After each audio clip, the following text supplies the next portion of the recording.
তুমি জানাকে ভালোবাসা বলো, সেটাকে আবার দিবস বলে উদযাপন করো। তোমার বাবা মার কিছু যায় আসে না, তোমার সমাজ সেবকদের কিছু যায় আসে না, যায় আসে না যত মানুষের সামনে তুমি অশ্লীলতায় লিপ্ত হয়েছো, কারো যায় আসে না। তোমার বাচ্চাকে কোথায় রেখে যাবা? তোমার বাবা মা, দাদা দাদি, নানা নানি তো এরকম ছিল না।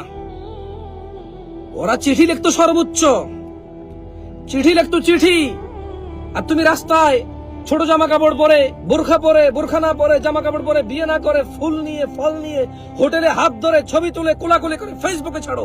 তোমার বাচ্চা কি করবে? তোমার বাচ্চার জন্য কোন সমাজটাকে তুমি কামনা করো? তোমার তো বাপ আছে, তোমার বাচ্চার কি বাপ থাকবে? তোমার নাতির কি বাপ থাকবে? বোন আমার, তোমার তো বাপ আছে, পিতৃ পরিচয় আছে, তোমার নাতনির কি বাপ থাকবে? তোমার বাবা, তোমার দাদা, তোমার নানা চিঠি লিখতে লজ্জা পেত, চিঠি লিখতে লজ্জা পেত। ওইটাও অশ্লীলতা, ওইটাও হারাম। বিবাহের পূর্বে কোনো মেয়ের সাথে ডেলি কানেকশন হওয়া, আমরা অনেকেই হারামের সাথে জড়িত, একটা সময় থাকি। এদেশে আমরা বড় হয়েছি, এদেশে খুব কম মানুষ আছে যারা এই হারামের সাথে জড়িত হয়নি।